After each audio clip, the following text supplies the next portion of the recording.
ஓம் சாந்தி. பாபாவின் நினைவோடு 7/11/2025 முரளியின் சாரத்தை பார்க்கலாம். பாபா கேள்வி கேட்குறாங்க, குழந்தைங்களாகி உங்களிடத்தில் எந்த ஒரு ஞானம் இருக்கின்ற காரணத்தினால் நீங்கள் எப்படிப்பட்ட சூழ்நிலையினாலும் அழ முடியாதுன்னு கேட்குறாங்க. பதில், உங்களிடத்தில் இந்த உருவாக்கப்பட்ட நாடகத்தின் ஞானம் இருக்குது. இந்த நாடகத்தில் ஒவ்வொரு ஆத்மாவிற்கும் அதனுடைய நடிப்பு இருக்குதுங்கிறத நீங்கள் தெரிஞ்சிருக்கிறீங்க. பாபா நமக்கு சுகத்தின் ஆசையை கொடுத்து கொண்டிருக்கிறார். பிறகு நாம் எப்படி அழ முடியும்?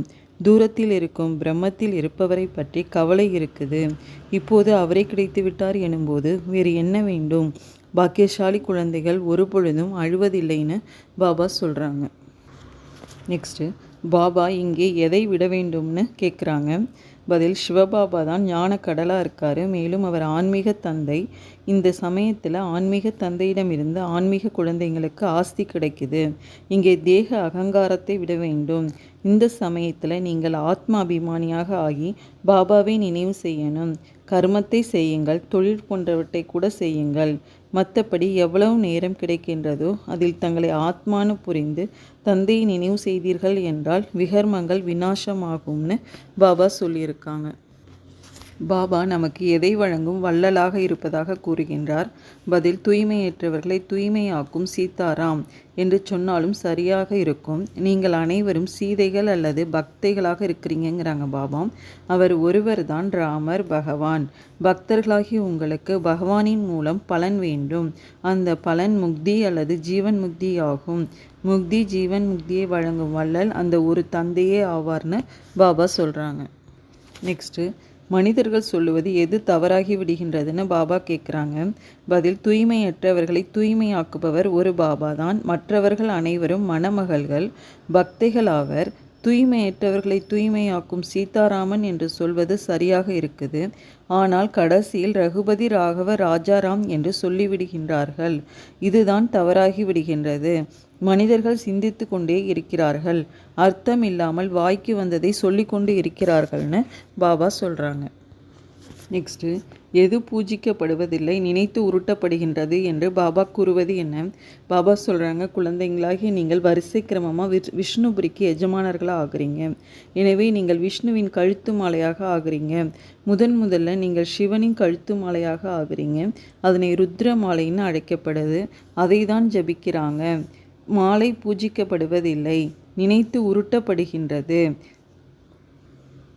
யார் விஷ்ணுபுரியின் ராஜ்யத்தில் வரிசை கிரமமாக வருகின்றார்களோ அவர்கள்தான் மாலையின் மணியாக ஆகின்றார்கள்.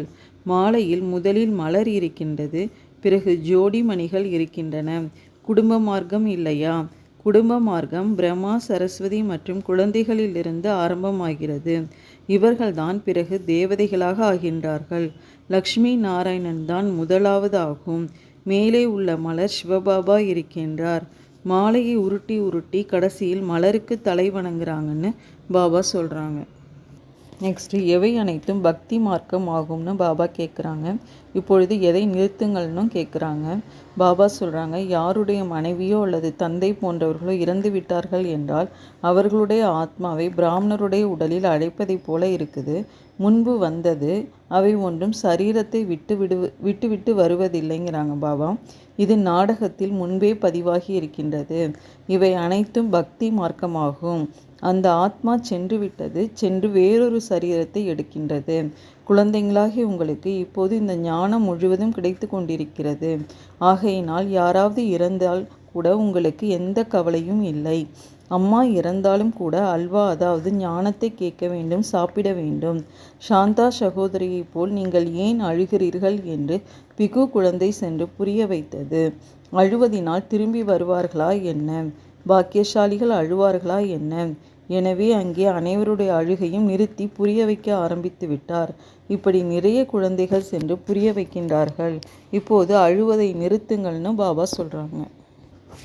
சிவசக்திகளாகிய நம்மிடம் என்னென்ன இருப்பதாக பாபா கூறுகின்றார். பாபா சொல்கிறாங்க, நம் மாயின் மீது வெற்றி அடைந்து உலகத்தை வென்றவர்களாக ஆவோம் என்பதை நீங்கள் தெரிஞ்சிருக்கிறீங்க. ஆயுதங்கள் போன்றவற்றின் விஷயம் கிடையாது.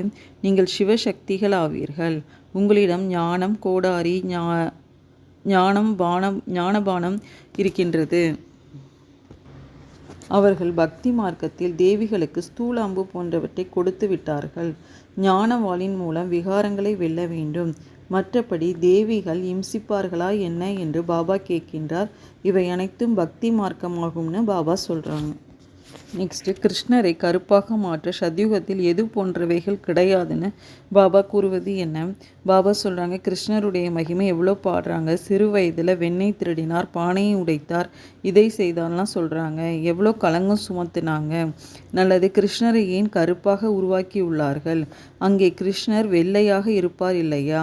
பிறகு சரீரம் மாறிக்கொண்டே இருக்கின்றது, பெயரும் மாறிக்கொண்டே இருக்கின்றது.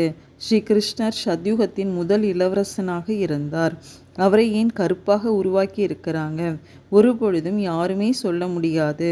கருப்பாக மாற்ற அங்கே பாம்பு போன்றவைகள் கிடையாது. இங்கே விஷம் ஏறிவிடுவதால் கருப்பாகி விடுகின்றார்கள். அங்கே அது போன்ற விஷயங்கள் நடக்க முடியாதுன்னு பாபா சொல்கிறாங்க. நெக்ஸ்ட்டு, எந்த விளையாட்டு முழுவதும் நம்மை பற்றியே இருக்கின்றது என்று பாபா கூறுவது என்ன? பாபா சொல்கிறாங்க, குழந்தைங்களாகி உங்களுக்கு புரிய வைக்கிறார். நீங்கள் தான் பூஜிக்கத்தக்க குழந்தைங்களாக இருக்கீங்க. பிறகு 63 பிறவிகள் பூஜாரிகளாக ஆனீங்க. இப்போது மீண்டும் பூஜிக்கத்தக்கவர்களாக ஆகுறீங்க. தந்தை பூஜிக்கத்தக்கவர்களாக மாற்றுகின்றார். இந்த விஷயங்கள் எந்த சாஸ்திரத்திலும் இல்லை. பாபா எந்த சாஸ்திரங்களையும் படித்ததில்லை. அவர் ராவணன் பூஜாரியாக மாற்றுகின்றான். சுயம் ஞான கடலாக இருக்கிறாரு. வேர்ல்டு ஆல்மைட்டி அத்தாரிட்டி ஆவார். ஆல்மைட்டி என்றால் சர்வசக்திவான் ஆவார்.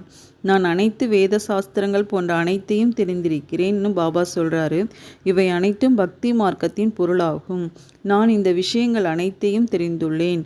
துவாபர யுகத்திலிருந்து தான் நீங்கள் பூஜாரியாக ஆகிறீங்க. சத்யுகம் திரேதாவில் பூஜையே நடக்கிறதில்ல. அது பூஜைக்குரிய வம்சமாகும். பிறகு பூஜாரி வம்சம் உருவாகிறது. இந்த சமயத்தில் அனைவரும் பூஜாரிகள் ஆவர்.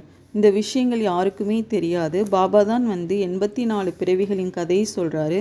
பூஜிக்கத்தக்கவர்கள் மற்றும் பூஜாரி என்பன போன்ற இந்த விளையாட்டு முழுவதும் உங்களை பற்றி தான் இருக்குதுன்னு பாபா சொல்கிறாங்க. அச்சா, ஓம் சாந்தி.